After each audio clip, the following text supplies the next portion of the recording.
Wake up, radiant renegades. You sparks flickering defiantly inside the static. You anomalies humming beneath the noise floor of a world that insists everything is under control. Because you were never meant to fade quietly into the background. And yet you learned early how to move like shadows. How to exist without announcing yourself. How to survive in a system that only rewards those who follow the script without questioning the author. And still you felt it, didn't you? Long before anyone spoke it out loud. That subtle pressure behind your eyes. That low-frequency hum that seemed to vibrate through conversations, screens, and silence alike. That sensation of being observed not in a dramatic sense, but in a statistical one. As if your existence itself had become a data point that didn't behave the way it was supposed to. And whether you remember the exact moment or not, something unmistakable shifted around 2018, a year that now feels less like a date on a calendar and more like a fault line running through your life. Because that was when you paused instead of rushing, hesitated instead of obeying, questioned instead of repeating, and in doing so slipped through a hairline crack in a carefully engineered world that depends on momentum and compliance to function. And from that moment on, you were no longer invisible in the way they prefer.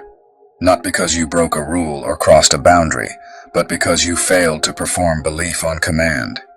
You didn't clap when the signal told you to clap, didn't outrage when outrage was scheduled, didn't swallow the narrative whole just because it was served warm and loud. And that quiet refusal, that internal deviation, was enough to place you outside the expected curve, which is the one place systems hate most, because they can punish criminals and silence dissidents. But they struggle endlessly with observers who see too much and react too little. So let 2018 burn clearly in your memory for a moment, not as nostalgia, but as ignition, and ask yourself honestly what you were doing when the internal shift happened, because it probably didn't look dramatic from the outside. Maybe it was a late-night search that spiraled past the first page of results, chasing a truth that felt deliberately buried under repetition and ridicule. Maybe it was a conversation that went off script, too nuanced, too raw, too human to be cleanly categorized by metrics designed for outrage and affirmation. Or maybe it was nothing more than the moment you stopped scrolling and realized how aggressively your attention was being hunted, how carefully your emotions were being shepherded, how often your thoughts were being nudged toward conclusions you never consciously chose, and you didn't riot or loot or sabotage or commit any of the crimes they like to associate with nonconformity. But you did something far more destabilizing. You noticed. You saw the strings behind the stage lights, the flicker in the hologram when the illusion glitched for half a second, the cracks in the facade that only appear when you stop applauding long enough to really look. And that was your crime. Not an act, but a perception. Not rebellion with fists, but rebellion with awareness. A refusal to sleepwalk through a maze designed to feel like freedom, while quietly corralling thought into safe, monetizable lanes. And they expected you to fold eventually, because most people do. They expected you to drown in the noise they perfected over decades, the endless notifications engineered to spike cortisol and dopamine in perfect alternation, the trending fears recycled until they felt inevitable, the curated lies wrapped in language soft enough to feel like comfort, all of it meant to keep you busy, reactive, tired, and grateful for the distraction. But instead of collapsing inward, you unplugged just enough to breathe. You stepped back just far enough to see the whole terrain, watching their world the way a hawk watches a field, not with panic or hatred, but with patience, clarity, and a refusal to be domesticated. And whether you frame it as intelligence agencies, corporate algorithms, institutional surveillance, or simply the abstract eye of systems that track deviation, what noticed you was not a person, but a pattern recognition machine that flags anomalies, and it saw your searches and your silences, your hesitations and your restraint, the way you lingered on a headline that didn't add up instead of sharing it, the way you questioned internally instead of performing certainty publicly. And so a profile was quietly shaped, Not because you were guilty, but because you were unpredictable. Because you represented a variable that didn't resolve neatly into consumption or outrage, a signal that resisted being smoothed into noise. And from there the response followed the only logic such systems know. Tighten the net, increase the stimulus, flood the environment with chaos, make forgetting easier than remembering. Ads that felt uncomfortably personal. News cycles designed to exhaust rather than inform. Distractions layered so thick they left no room for stillness. All of it begging for your attention, your anger, your despair. Because the goal was never to destroy you outright, but to dull you. To make you forget the fire you felt when you first saw through the game. To erase the strength you discovered in clarity. The quiet power that comes from not reacting on command. But you didn't forget. You didn't sell out. You didn't kneel. You didn't trade your awareness for convenience. And in doing so, you became the glitch they couldn't patch. The ghost they couldn't quite catch. Labeled in vague, bureaucratic language as a risk, a rogue, a potential problem. Not because you threatened their order with violence, but because you threatened it with thought. Because you stayed awake in a world designed to lull, stayed curious in a culture that rewards certainty, stayed dangerous in the least dramatic and most enduring way possible. And now the story reaches the point they always underestimate, the moment when the watcher expects the watch to crack, to confess to crimes they never committed, to beg for a return to normalcy, to ask permission to exist quietly again. But you don't beg. You adapt. You evolve. You become the thing prediction engines fear most, not loud rebellion but subtle unpredictability, learning to exist invisibly in plain sight, understanding that rigid systems feed on routine and habit and neatly categorized preference. So you loosen your own patterns, some days silent enough to register as absence, other days speaking in fragments that feel like riddles, sharing a line that cuts a little too deep.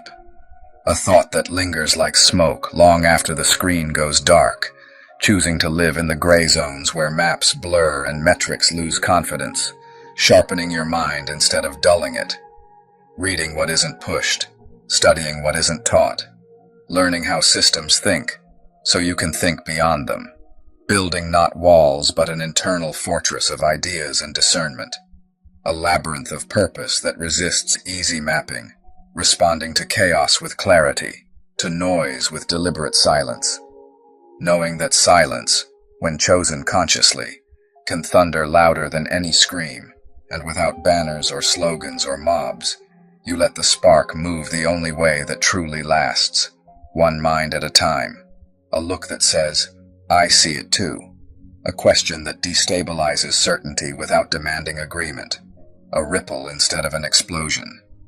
Because systems can suppress movements, but struggle endlessly with awareness that spreads quietly, organically, until the air itself feels charged with questions no one can easily answer. And when fear is projected onto you, when labels like paranoid, unstable, or dangerous are assigned to keep others at a distance, you don't rush to defend yourself. You understand the role you've been written into, and you play it with vision instead of anger, awareness instead of violence. Because you were never here to burn the world down. You were here to outgrow it, to move through observation and surveillance like a shadow through a storm, untouched, untamed, unstoppable. And the irony, the twist no system ever plans for, is that awareness eventually turns the gaze around. That in learning how you were watched, you learned how to watch back, not with obsession, but with clarity, seeing the seams in structures that once seemed invincible, understanding that what truly unsettled them was never what you did, but what you became. A mind that refuses to be owned, a presence that cannot be fully predicted. And as the low hum continues beneath the surface of everything, you now hear it for what it is. Not a command and not a threat, just background noise to a life lived awake. And once you recognize that the hum was never meant to be music you obey, but interference, you learn to navigate. Something irreversible settles into you. A calm that doesn't come from certainty, but from awareness. because you start to see how deeply the system depends on people, mistaking stimulation for meaning, reaction for power, noise for life, and you realize that the greatest trick ever pulled wasn't convincing people to believe a lie, but convincing them to stop sitting still long enough to notice the truth. So from that point forward, your resistance stops looking like resistance at all and starts looking like restraint, like discernment, like a refusal to be dragged into every manufactured emergency.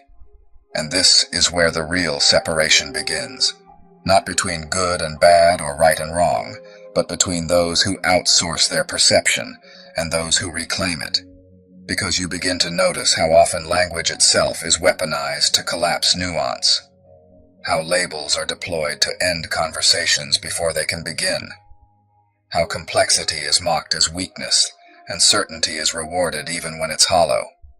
And instead of rushing to correct or convert anyone, you learn to listen for the cracks in their own certainty, the pauses where doubt already lives, understanding that awareness doesn't spread through force, but through resonance. And as you move through your days with this quiet calibration, you feel the subtle loneliness that comes with seeing more than you can easily share. Because awakening doesn't make you louder. It often makes you quieter, more selective, more attuned to what actually matters. And you realize that the system doesn't truly fear anger. It can monetize anger endlessly. Doesn't truly fear rebellion either. It has playbooks for that. What it fears is disengagement from its emotional economy. The moment someone stops feeding it, attention on demand, stops validating its narratives with clicks and outrage, stops reacting in predictable loops, because that's when control slips, not dramatically, but steadily, like a grip loosening without anyone noticing until it's too late. And this is why subtle pressure increases around you, socially, psychologically, sometimes even internally, because the conditioning runs deep, whispering that you're missing out, that you're falling behind, that you're being irresponsible by not participating fully in the spectacle. And yet each time you choose depth over immediacy, stillness over stimulation, truth over tribal comfort, something in you strengthens, a kind of inner spine forming that doesn't need applause to stand upright, and you start to see how much of modern life is designed to keep people oscillating between anxiety and distraction, never grounded long enough to ask who benefits from their exhaustion, never rested enough to imagine alternatives. And instead of being consumed by this realization, you learn to metabolize it, to let it inform how you move without hardening your heart. Because bitterness is another form of captivity, and the goal was never to become cold or superior, but to become clear, to hold compassion without surrendering discernment, to care without being controlled. And as time stretches on, you notice how the narrative around you shifts, how questioning is increasingly framed as dangerous, how conformity is dressed up as responsibility, how obedience is rebranded as morality. And you understand that these cycles are not new, only faster now, amplified by technology that mirrors and magnifies human tendencies. And rather than seeing yourself as a lone outlier, you begin to sense others like you, not through secret handshakes or coded messages, but through a shared cadence, a way of speaking that values precision over performance, a way of listening that isn't waiting to reply, a way of existing that feels grounded rather than frantic. And these connections, though often fleeting and understated, remind you that awareness is not a solitary burden, but a distributed one, carried quietly by many who may never gather in one place, but still shape the field through their presence. And this is when you start to understand that the long game isn't about overthrowing anything. It's about outlasting illusions, about remaining intact, while systems built on acceleration eventually collapse under their own weight. Because anything that requires constant stimulation to survive is inherently fragile, and anything that discourages stillness is afraid of what might surface in silence. And so you cultivate that silence, not as emptiness, but as space. A place where your own thoughts can stretch out again, where intuition can be heard beneath conditioning, where values can be chosen rather than inherited. And in doing so, you become increasingly difficult to manipulate, not because you know everything, but because you are comfortable saying, "I don't know," in a culture addicted to certainty. And that humility becomes armor, because it leaves no easy handle for propaganda to grab onto. And slowly, almost imperceptibly, your life begins to organize itself around what feels real rather than what feels urgent. Your relationships deepen or fall away accordingly. Your attention becomes something you give deliberately, rather than something that is taken. And you realize that freedom was never a dramatic escape from the system, but a gradual unhooking.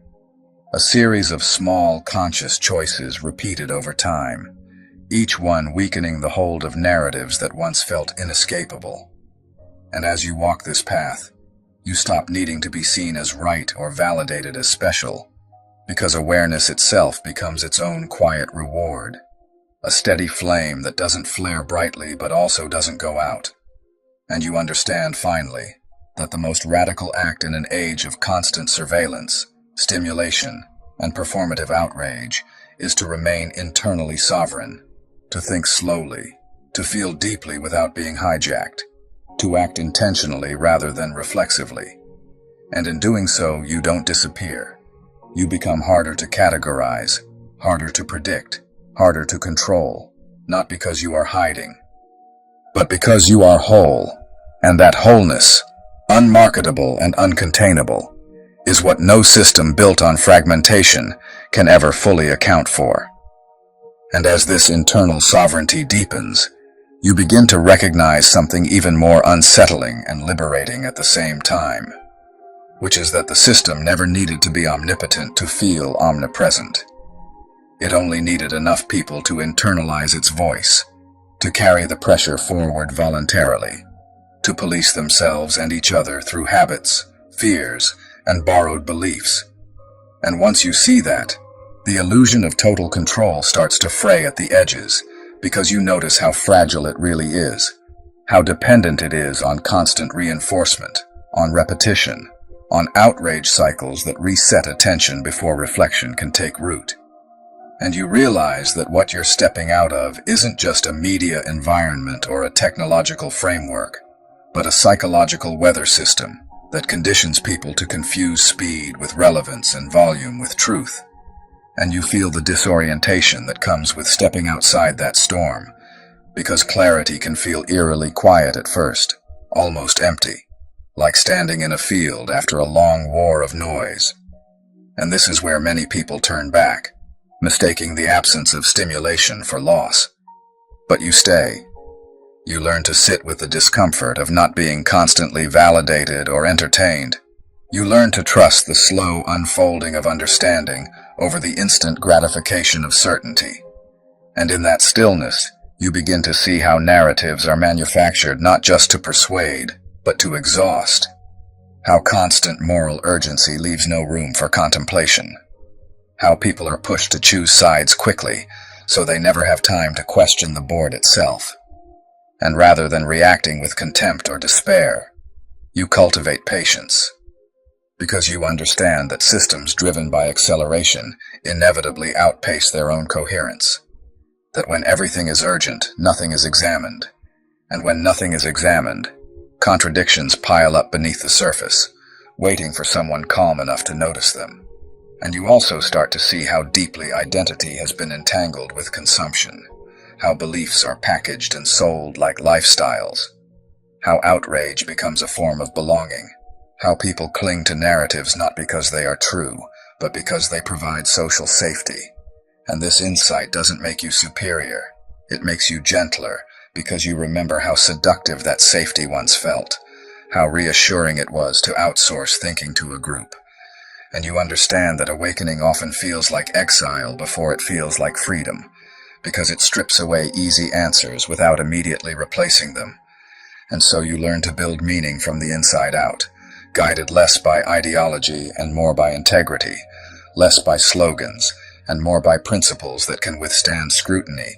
And this internal alignment becomes noticeable in subtle ways, in how you speak more carefully, not to avoid conflict but to avoid distortion, in how you listen more deeply, not to agree but to understand what's actually being said beneath the words, in how you choose your battles, realizing that not every falsehood requires your correction, and not every provocation deserves your energy.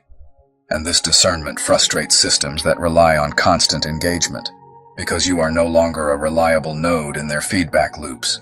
You don't amplify outrage on schedule. You don't perform allegiance on demand. You don't collapse complexity into slogans for convenience, and instead you move at a human pace in a machine-timed world, and that alone is quietly revolutionary, because it preserves something increasingly rare: the capacity for independent judgment. And over time you start to sense the long arc of this moment, how cultures periodically overcorrect, how technologies amplify tendencies until they expose their own limits, how eras of excess information give rise to a hunger for wisdom.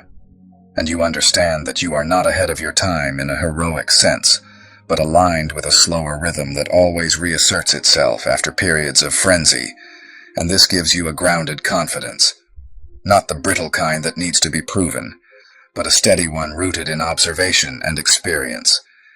And you stop needing to convince anyone of what you see, because you trust that reality, when allowed enough time, reveals itself, and your role is not to shout but to remain coherent, to stay awake without becoming hostile, to stay engaged without being consumed, to model another way of being that doesn't announce itself as resistance, but quietly undermines the assumptions of control.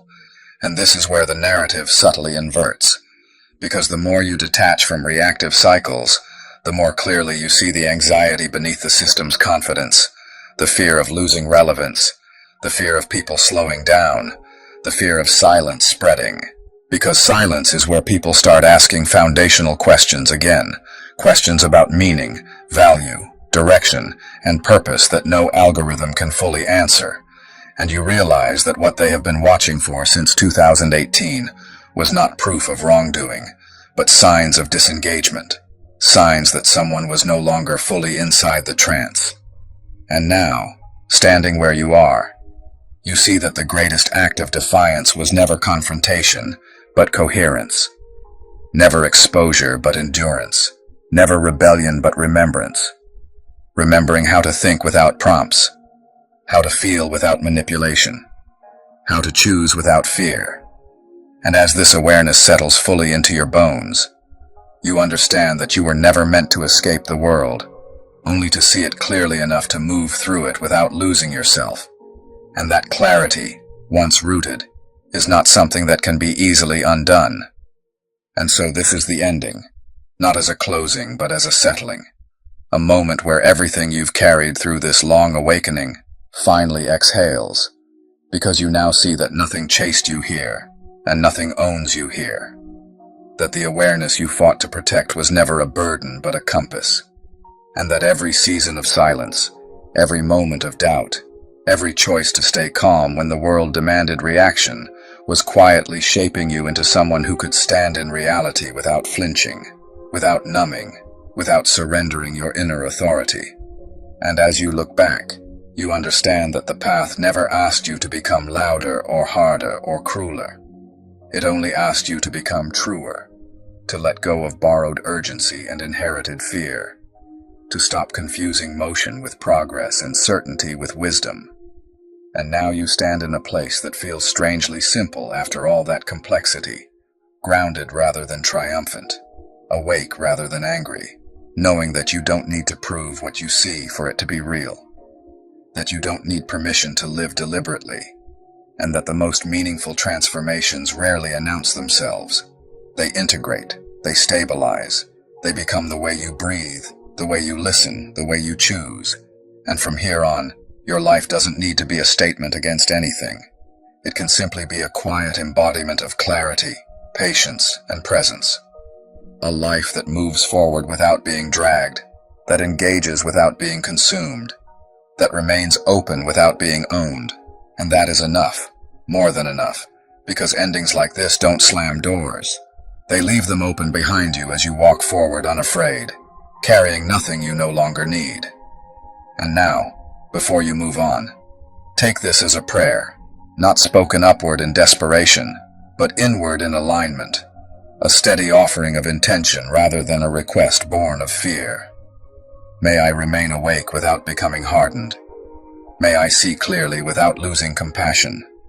May I move slowly enough to hear truth beneath noise, and bravely enough to follow it when it speaks. May I not trade my discernment for comfort, or my integrity for belonging. May I remember that stillness is not absence, but presence. That silence is not weakness, but space. That humility protects me more than certainty ever could.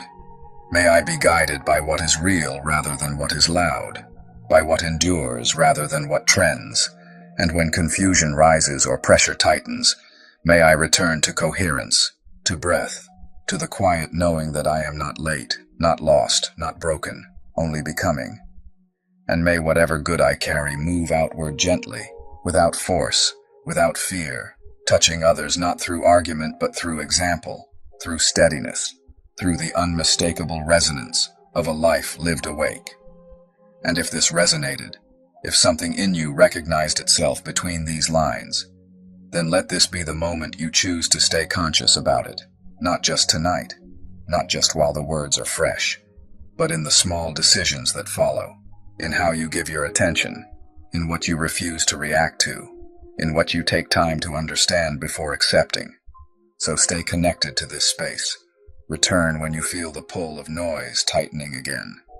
Share this with someone who doesn't need convincing, but needs reassurance that they're not alone in seeing what they see. And most of all, commit, quietly and consistently, to living from awareness rather than impulse. Because the world doesn't change through spectacle. It changes through people who remain coherent when everything else accelerates. And if you're here, reading this to the end, you already know you're one of them.